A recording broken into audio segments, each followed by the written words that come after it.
Hello, everyone. Welcome to the 21 Hats podcast. I'm your host, Lauren Feldman. This week, Jay Goltz tells Sean Bussey and Karen Clark Cole about a dream he had recently. It was a dream, of all things, about this very podcast. And on it, it was a guy, was talking about how his business was faring. I think I'm screwed, he says in Jay's dream. But who was it? And why was he screwed? Jay woke up before those answers were revealed. So we did some interpreting on this week's real podcast. Spoiler alert, it wasn't that hard to interpret. Plus, Sean explains why he thinks his website is no longer performing. Karen explains why she thinks it's actually easier to onboard an employee who will work remotely. And Jay and Karen discuss whether it's time to give up on things going back to the way they were. Even in good times, owning and running a business can be a lonely pursuit. Our hope is that these weekly conversations will let owners know they are not alone in facing challenges. Same thing with our daily newsletter, the 21 Hats Morning Report, which Inc. magazine recently named the best newsletter for business owners and which you can subscribe to at 21hats.com, where you can also find transcripts of our podcast episodes and lots of other articles and interviews. Joining me this week on the podcast are regulars Sean Bussey, CEO of Kinesis, which is based in Portland, Oregon, and works with small businesses on marketing, culture, and strategy. Karen Clark Cole, who is CEO of Blink, a Seattle-based user experience research and design firm. And Jay Goltz, whose companies in Chicago include a picture frame business, artist frame service, and a home furnishing store, Jason Home. The episode is titled, I Think I'm Screwed.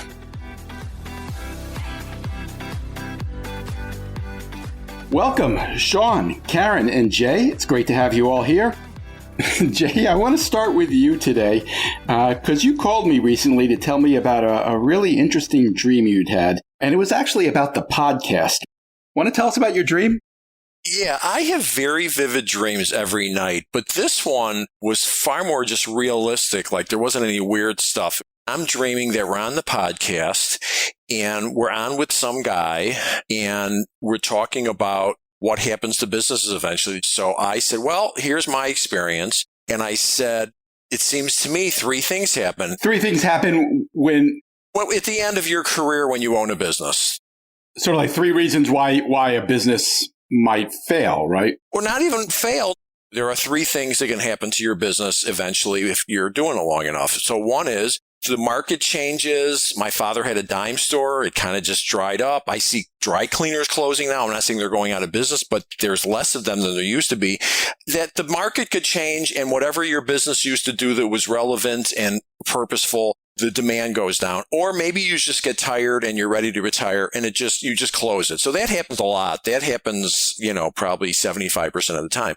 Then there's people who have their relatives, kids, nieces, nephews, or professional staff that they've groomed over the years can take over the business and keep it going for another generation. That happens. From what I've read, that happens 20% of the time. And then the last part is your business is profitable and has a good EBITDA and is in a market that people want to be in, and you sell the business and you hand it off and you take the cash, and sometimes it works out great and sometimes it doesn't, but you got your money and you're done. So those are the three outcomes.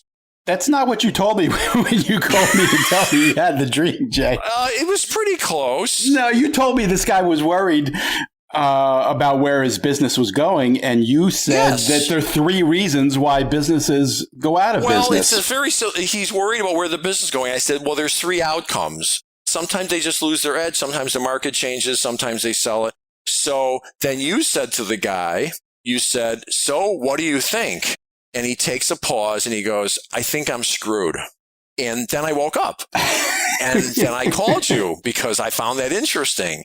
And then we had a conversation about who this guy might have been. Was it somebody who is on the podcast? Was it somebody who's not on the podcast? So that took me several hours to analyze, and I've concluded that guy was me. Well, of course. It took you how long to figure that out? A couple hours. Dreams are always about you. Well, I didn't know that. See, you're more dream knowledgeable than I am. Yeah. Well, Duh. Yeah. Well, at least he got there. Yeah, so the point being, of course, subconsciously, I'm not going to say I'm worrying. There's a difference between conscious and when you're sleeping. I mean, when I'm conscious, I feel okay about everything and I feel like I'm on the right path, but I can't control what I dream about. And yeah, the subconsciously, I'm thinking about and I figured out where it came from also. I just the day before gave a tour to a guy from England that came here who's in the frame business. And I'm walking through my warehouse and I showed him, I go, I don't know where the thing's going for sure, but you see that cart that guy's using? I bought that at a place that went out of business. I've been to about 6 liquidations of people that were in the frame business. And I go, listen, for all I know, in 20 years, my pallet racking and the forklift and all the stuff's going to be sold off in an auction. I go, I'm sure that's what planted the seed. And it came out as, gee, is my business going to actually out-survive me? And I have learned that my dreams, I can always find something that spurred the thought. And I'm sure that's what did it. When we talked about it the other day, you did express some concerns about business in general, things that you thought might be weighing on you, things that might have prompted you to, to come up with, I think I'm screwed, even if it's your subconscious. I think my delusion works better when I'm awake. I can steer it better. I don't know. I don't think I'm not worried about it. I'm really not, because emotionally, would it be a sad thing if the business just fell apart one day? Certainly. But I'm not going to go broke. I've got, I own the real estate. I'll be fine financially. So I don't think it's that I'm worried about it. I also had a company reach out to me a couple of weeks ago that wanted to buy me. It would have never gone anywhere. It was absolutely ludicrous. It's somebody that's in the industry that has absolutely nothing to do with what I do. And I would not do that. I'm not going to go sell it to someone knowing they're going to mess the business up. So I have certainly thought about all these different options, and I'm very comfortable with where I'm at the moment. Well, I think we can agree you're definitely not screwed, but there probably are some things that you're thinking about. How has your business been of late? Listen, I live next door to Highland Park, and that whole shooting up there was just, I can't even put into words how distressing, and I know it's happened all over the country. It's always distressing, but I think it messed people's heads up, and business for that first week of the month was horrible. And I think that people were just depressed. So is it just a temporary blip? And then, between the inflation and the Ukrainian war, I mean, there's so many things going on. People are just, I keep telling people, you can't ask anybody, how are you? Now you need to say, how are you holding up? It's more appropriate, because it's rough right now, just emotionally. And business isn't horrible, but it's definitely softened. So, is it going to continue? And then if you're dumb enough, which I am, to watch the news and you get all these experts on there, it's like, we heading for a recession? I don't know. I mean, meanwhile, it's difficult to hire people. I've lived through 6 recessions. I've never been through a recession where you're having a hard time hiring people. So I wonder whether we're going to hit the recession, because maybe we're okay, because we still seem to be at full employment. So I've learned not to think about it much, because there's nothing I can do about it. You have had some turnover of key people there of late. Yes, I have, which is interesting to me, at least, in that, I've been in business 43 years. I got lots of people that have been here 20 years, 20, 29, 15, and I've had 4 people leave in the last 6 months. And I've had a major revelation from this, in that I always say I run a collaborative company where everybody says what's on their mind and we all work together. At the opposite end of that scale is dysfunctional. And I've come to realize that I thought I was a collaborative, and I was really a cooperative, which means you're working together, but people are putting up with each other a little bit. And companies outgrow employees, employees outgrow companies. And the 4 people that left, it was a good thing they left, for their sake, for my sake. It didn't fit. The company grew bigger. What they used to do and they love doing, they're not doing anymore, because they've got other responsibilities. And there was a mismatch, and I'm in much better shape now. I don't think you were sure that was going to happen before they left. No, absolutely not. And I look back, if you would have asked me a year ago, I certainly didn't predict that. I recognized that I wasn't as aware as I could have been, should have been, about, the little bit of the mismatch. And like I said, it wasn't dysfunctional. It just wasn't working as smooth as it should have worked. There were people that were frustrated, and it all worked out, because I do have some solid people here. Did you have people ready to step up? Absolutely. They were the reason why part of it got caused. So the people that were, they're all different situations, but it all worked because eventually either I figured it out or somebody came to me and said, this isn't working. Or in one case, somebody came to me and told me it wasn't working. I mean, it was all variations of a theme, but the pandemic certainly made it more obvious. And then the pandemic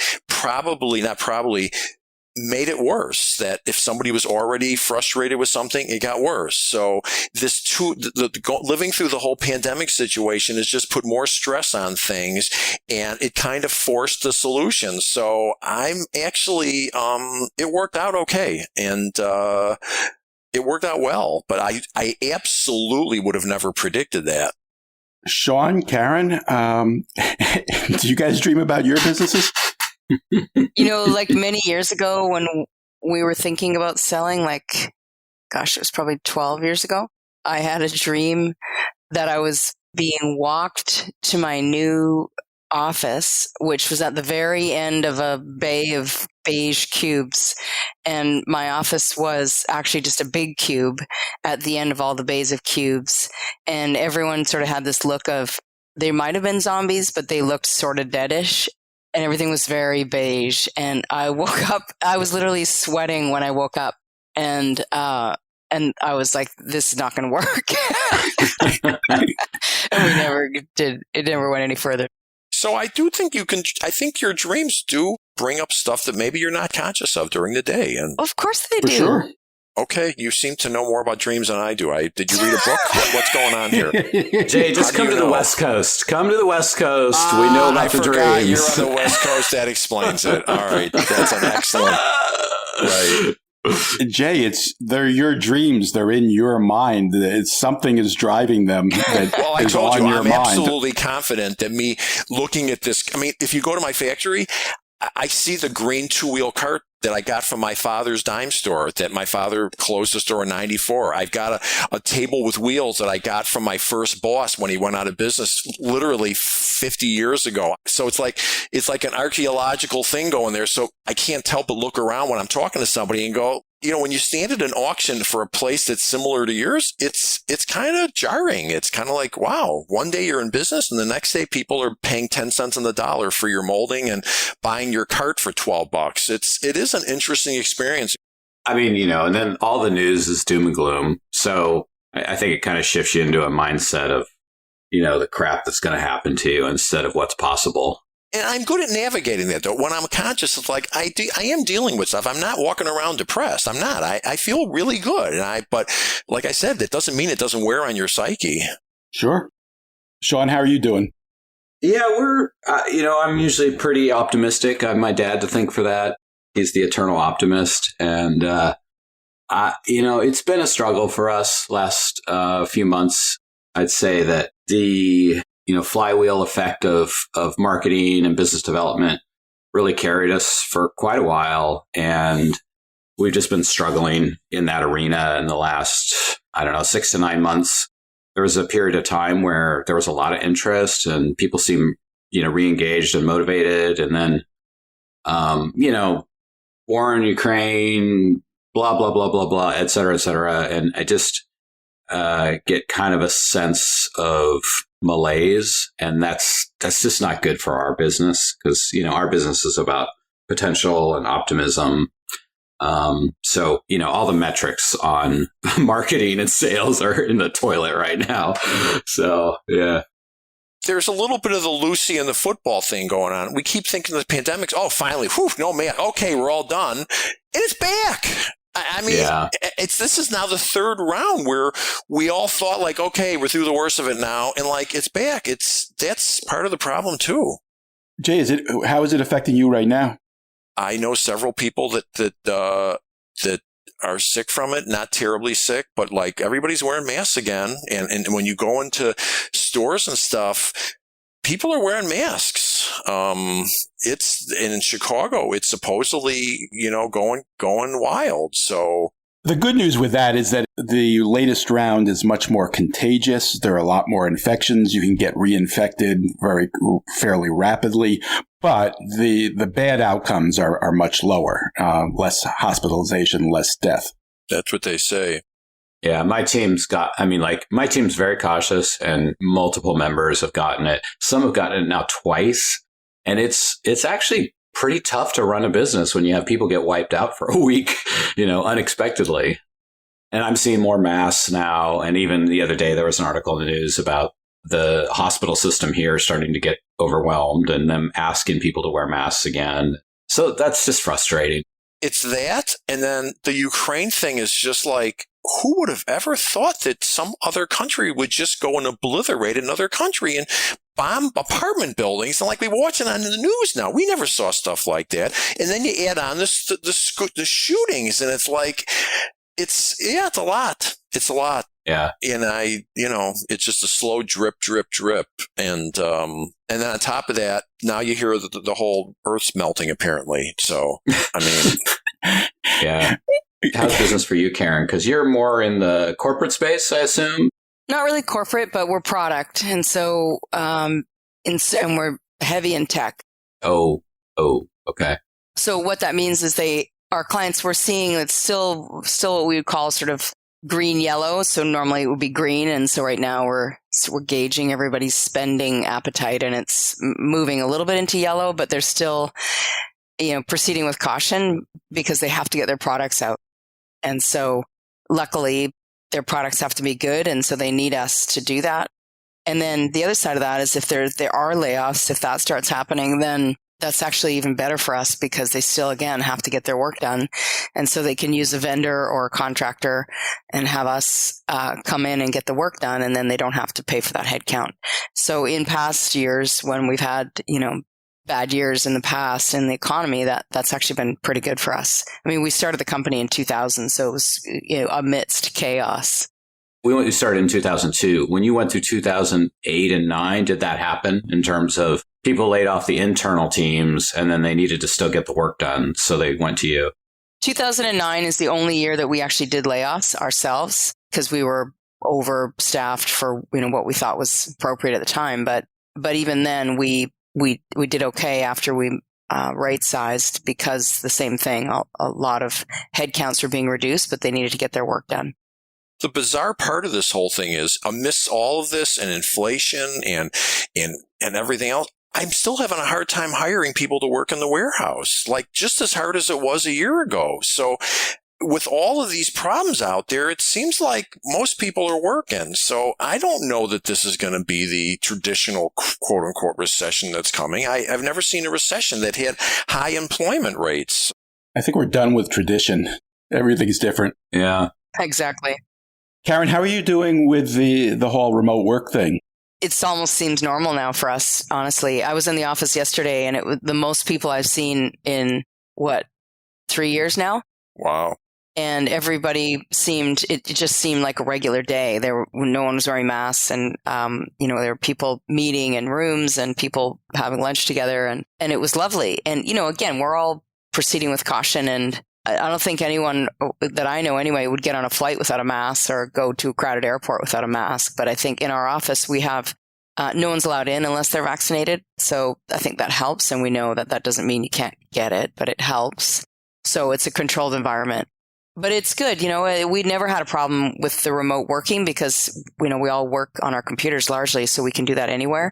I think what we'll end up doing, we haven't started doing it yet, but we'll end up reconfiguring our offices to be more just collaboration spaces and, get rid of the desks for the most part because people can do their heads down work at home and then come in for a meeting to collaborate when the clients are in town. We sort of have all day long workshops. We do a lot of that kind of work. So the offices will kind of be repurposed for that sort of thing.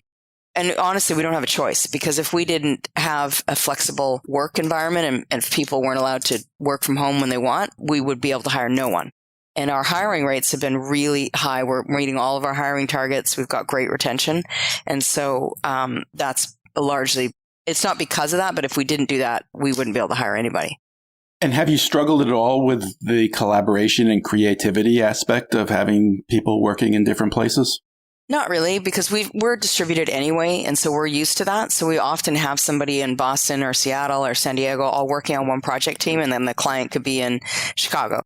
that's not unusual for us. So we're pretty good at it. And there's lots of great tools. I mean, we're not used to being so extreme how we had to be in COVID. If it had been 3 years earlier when we didn't have multiple offices, it would have been a lot harder for us to adjust. But since we had to do that anyway, we were ready to go.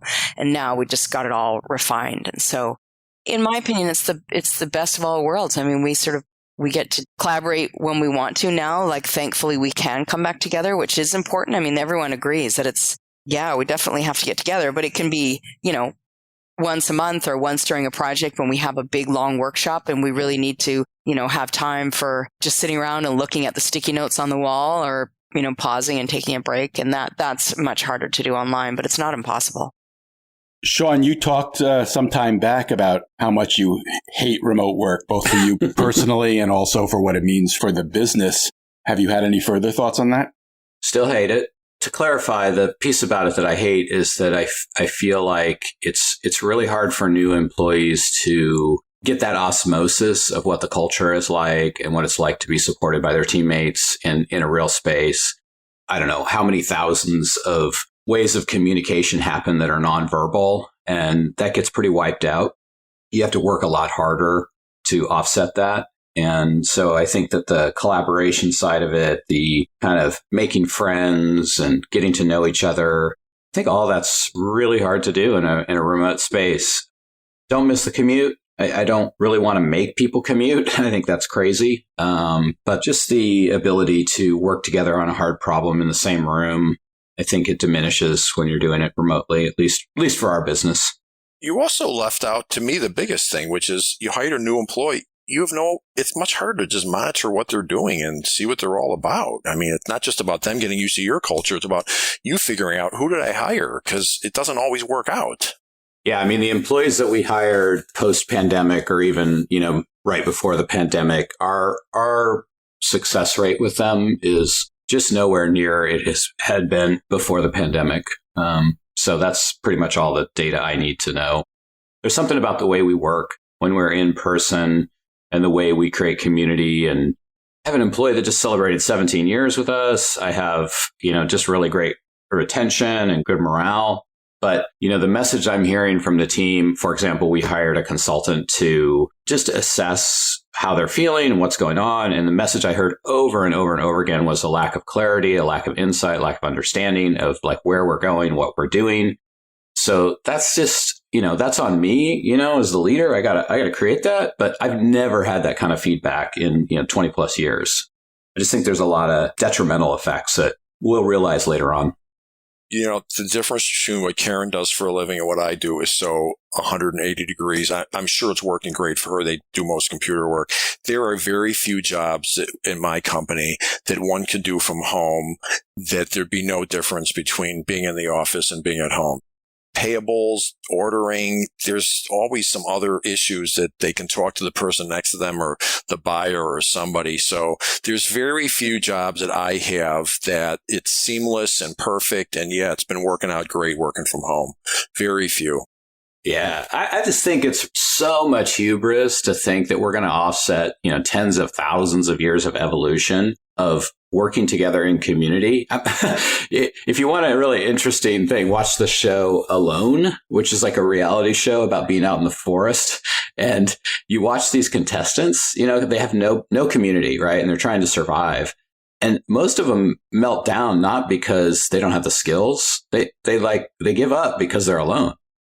I think that the video concept is just a poor substitute for, what is wired into our DNA, what has made us remarkable and unique. Some of these ideas, I know you're really into art, Jay.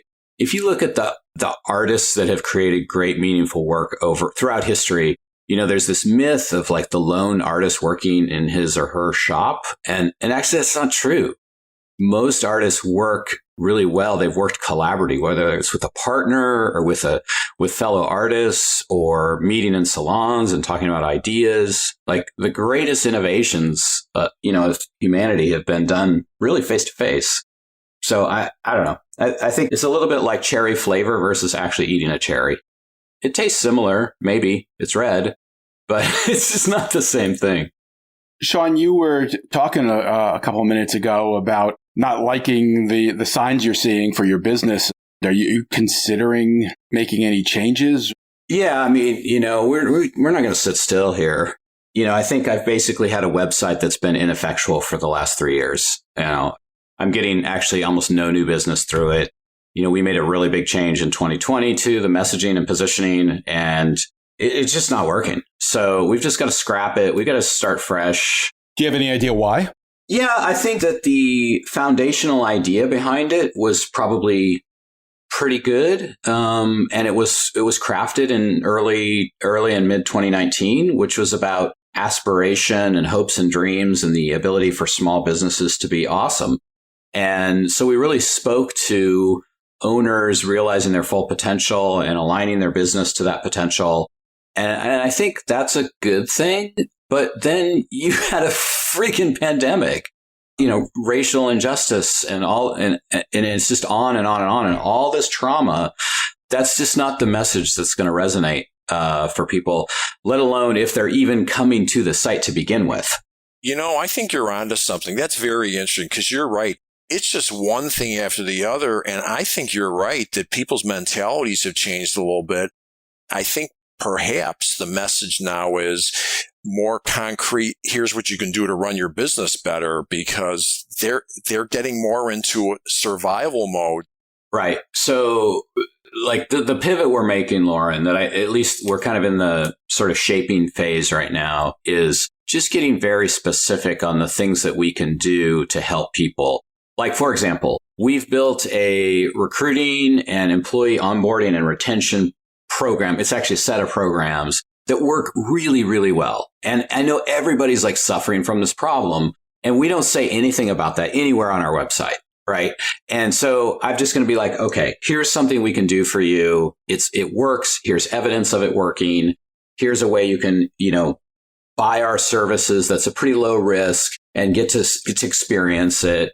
It's a little more transactional, it's a little less transformational and relationship. But, I think I've just got to move into kind of a war footing, so to speak. Tell me about the pivot you're imagining, especially with the website. Do you know what you want to do? Or are you going to go through a process to figure out how to address this? We have a process that's been super successful for years now called True North. And it's essentially, learning the insights of what's possible, understanding the competition, interviewing employees and customers so that we learn what's going on inside the business. And because a lot of times owners will spin a story that actually isn't the truth. So it's a great process, but it's pretty robust. And a lot of times I think clients don't know exactly what it is they're getting, even though when they come out the other side, they're like, that was amazing. So what we've done is we've kind of broken it down into core components and said, okay, would you like to understand what's going on within your culture? Yes, no, we can help you do that. So we'll take that little slice of True North and engage in that process of not surveying employees. Surveys are a terrible way to understand really what's working, but actually having conversations with them and looking for themes, looking for themes of success, looking for themes of struggle, understanding, well, gosh, why did we lose all the employees we hired in the last 3 years, but yet we can keep the long timers? That's a good example of a common problem. So we're going to just break it down into kind of the individual component parts and then try to understand what a business owner is struggling with right now that they can put their finger on and say, yeah, I can't get enough people in the door, as an example, to fill these positions, or I'm losing people. Why is that? In my mind, your whole message is simply how to help you build a more effective organization. Are you running at 80%? Are you running at 90%? Are you running at 95%? I don't think most business owners would say, oh, yeah, I'm running at 98%. I think they would recognize, yeah, you're right. I'm sure we're not. And to say, okay, we're going to help you get from 82 to 92. And to me, that's very tangible, and that would resonate with me. I find it interesting, Sean, that you've developed this process for your clients, and now you're going to use it on yourself. Yeah, and we tried to use it on ourselves during the pandemic, but I think that was pretty much a failure. And the reason it was a failure, I think, is that two reasons. One is most of our employees were experiencing some form of the trauma of the last 2 years, whether were people of color and like literally looking around and, feeling that, or they were empathetic to that, or they had family members who were getting sick, pick your trauma, right? And so all our excess energy was going into keeping clients happy, right? Keeping clients, in it to win it with us. And we really had very limited client turnover, which is wonderful from a financial standpoint. But the person who got the short end of that stick was basically Kinesis. So we're doubling down. We're taking it a lot more seriously, and we're gonna take a second shot at it. And we also have hired some outside help, because it's the same thing clients say to us, like, we can't read the label from inside the bottle. What kind of outside help have you hired? So we hired, a consultant to interview our employees in a confidential way, and that's what I was talking about earlier about how there's a lack of clarity in the organization. I didn't know that. I was like, I thought I was being really clear. Our mission here is to help, owner-operated businesses to be successful and to help them grow in their community and to do good work. And I just don't think the full team sees it, especially those who are newer to the company, like those who were hired during the pandemic. I just don't know that they understand the mission as well as those who've been here a long time. Let me ask you a question. When you say something like they can have confidential conversations, I cringe at that a little bit. So they're going to go and say something and they're going to be promised, don't worry, I'll never tell anyone you said that, instead of allowing you to have a conversation with that person and making them and giving them the ability and the confidence to be able to say, well, now, Sean, since you asked, let me tell you, I was uncomfortable, and have an honest conversation to help you understand it versus, don't worry, we won't tell anybody where this comes from. I don't know if that's certainly not collaborative to me, if that's what you're looking for. I get what you're saying, Jay, but I think it really can really depend on the power dynamics and the employee and their place in their career. So, I could go to Michelle, who's been with us for a really long time. Man, she is the truth speaker. We call her the Oracle, right? Like, she'll tell me, like, when I'm getting out of line or we're just not on target. And she'll be really honest and candid. But, an employee who's only been here a year, and like has rarely even seen me or the rest of the team face to face. New employees, they have a lot of concerns about, am I doing a good job? And am I safe in this position? And so this has been our experience, Jay, is that when we talk to employees within another company, they say things they won't say to the boss. And I think we have a pretty candid and open company, but I don't want to be blind. I fully accept that. I'm 100%. My only question is, do you need to tell them it's confidential? That's my only question. It does make a difference. At least that's what we've seen when we talk to our clients' employees. When we say, look, we will share what you said, but we won't share who said it. And that's what I mean by confidential. So everything that an employee says is open season for us to hear. But who's saying it is anonymized.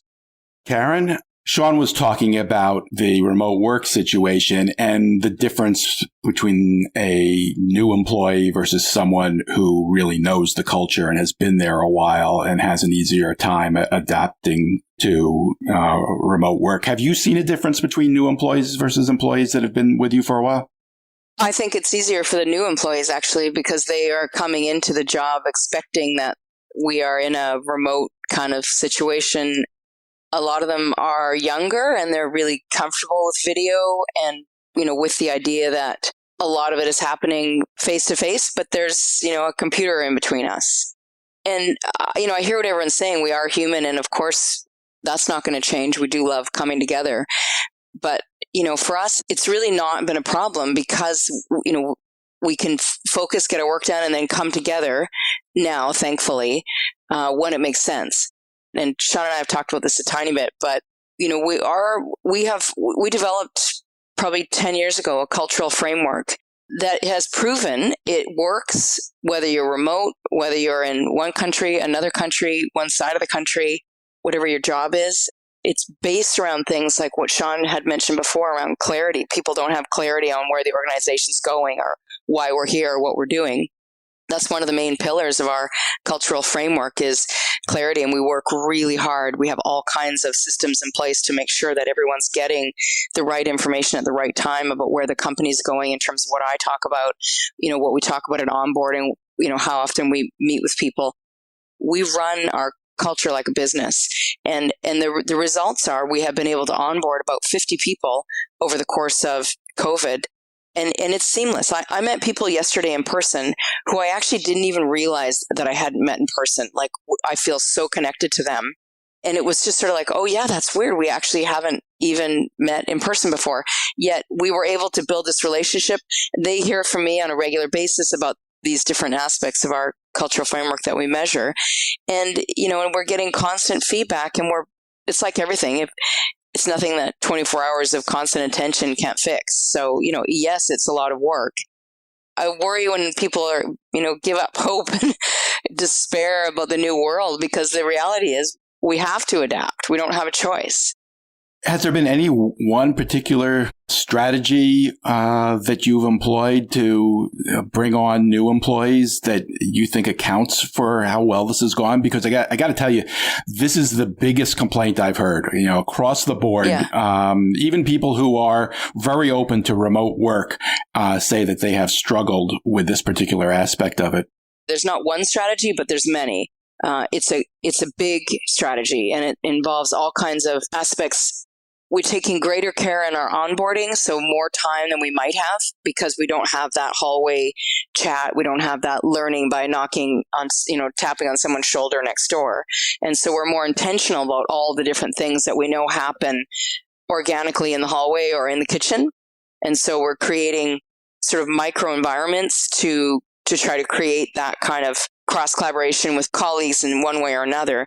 And I have a coffee chat. I have one this afternoon with all new employees every couple of weeks. So anybody who's new. Virtual or in person? It's virtual, because we've been doing this since COVID. And so it used to be in person. And so now we just switched immediately to on Zoom. And we have six people, including me, max, so that we can see everyone's face nice and clearly. Everyone gets, enough time to talk. And I just do that as often as we need to, so that everyone has at least some sort of connection with me and the history of the company. Everyone knows I'll do that all day long if I need to. If anyone wants to have a coffee with me, they can. I think the lesson I take here, right. Lauren, you just said, is there any one thing? And it's like, no way. Right? Like, there's no silver bullet. But if you want one guiding principle, I think it's that most owners are radically under-resourcing this area. And if you listen to what Karen is saying here, right? She's spending a significant amount of her time. She's got a whole team. And I think that's the tension, Lauren, is that businesses, they haven't leaned hard enough into this. I still hold to my belief that you need face-to-face time. You probably don't need as much as we had in the old paradigm. But man, if you're going to try to do either hybrid or full remote, you got to spend the money. There's just no way. Money, time, whatever you want to call it, There's another issue just with wearing masks all the time. I have people that work for me that I've never seen their face. that since they started, they're wearing masks, and that's a little weird. You're not objecting to their wearing a mask, I assume. No, not at all. I'm just saying it's an odd thing. I've got a woman who started just selling framing. She's done a lovely job. She's been here for a year and a half. She's leaving, which is unusual for us to lose someone after a year and a half. And I realized I've never seen her with her mask off. It's just a weird thing. And it just adds a different layer of non-humanity. Kind of to Karen's point, it can be easier over Zoom because you can see somebody's. Right. Yeah. When she said, I just clearly see their face. I think to myself, well, that's an advantage of doing a Zoom, because sitting there with people wearing masks, you miss some of the human. And I'll tell you, with customers, it's awkward because you can't tell when someone's smiling or not. Yeah, but come on, Jay, you've got to evolve. You got to look at their eyes. You got to listen to their voice. We can't just sit here and complain about it. It's the reality. Okay, you got to be resilient. I'm not complaining, A. And I'm talking about customers that'll come in and then they'll go on Yelp and go, no one greeted me or no one smiled at me. We're wearing masks, for God's sakes. What do you mean no one smiled at you? Yeah, but all you have to do is give a warm hello. Customers. right? Give a warm hello instead. Yes, Yeah. they do that. It's not the same as seeing a smile. It's just not the same. So it is what it is. I'm not complaining. It just is what it is. I'm assuming that one day we won't be wearing masks. I'm going with that. Have you really had people go on Yelp and say nobody greeted me? You know what? I don't know if it was my site or someone else's I read, but it was just to a company that's all Or a wearing dream, masks. maybe. No, it wasn't a dream. This was real. Not that my dreams aren't real. I think it was one of my sites, but it is a weird thing that just a smile and a nod used to do it. I don't know. I think there is something, we have had some meetings in person with masks on, and I probably would take a Zoom meeting over a meeting with masks on. It just because you get more information. So for whatever that's worth, I feel you, Jay. Yeah, it's just the point is things are different, and it will get back to normal at some point on some degrees, but it is different. I mean, and there's very few people that have some level of stress, whether they know it or not, from pick one of the 6 reasons. But you have to also realize that there is a new normal. We're not going back to how it was. The world has changed. And, people you must see it, Jay, they're not living in big cities piled in anymore if they have a choice where they can work from the beach in Tahiti. And I don't blame them. I think it's awesome. So I think it's not going back. I think that's more your world than Jay's world. Yes, I was going to say. His customers have got to be moving. They can't all be crammed in the city anymore. Not a lot. It's not like the city's emptied out. It's a minimal amount of people have left. You're right. There certainly have been some, but it's certainly not like 20% of the people moved out of the city. Is it 2%? Yeah, sure. But it's certainly not 20%. I think there's some evidence that in a lot of bigger, older cities, the migration away has lessened, but people still aren't going into the offices the way they used to. So it's been tough on the businesses that lived off that office business. Right.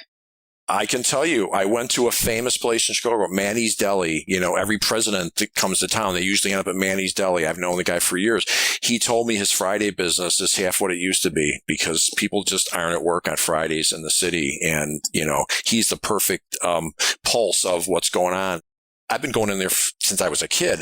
It's the first time I ever walked into this cafeteria that I didn't have to stand in line. It was mostly empty. It was shocking.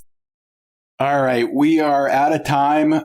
My thanks to Karen Clark Cole, Sean Bussey, and Jay Goltz. Wait, don't leave yet. If you have a question or a comment that you'd like the 21 Hats owners to address, send it to me by replying to your morning report or by email at lauren@21hats.com. That's LOREN@21hats.com. Do it now before you forget. And don't be afraid to tell Jay what you really think. He can take it. And if you got something out of this conversation, help us reach more business owners. Tell a friend. Subscribe and review us wherever you get your podcasts. Follow us on Twitter. Subscribe to the Morning Report at 21hats.com. This episode was produced by Jess Thuberon, founder of Blank Word Productions. Okay, now you can leave. Thanks for listening, everyone.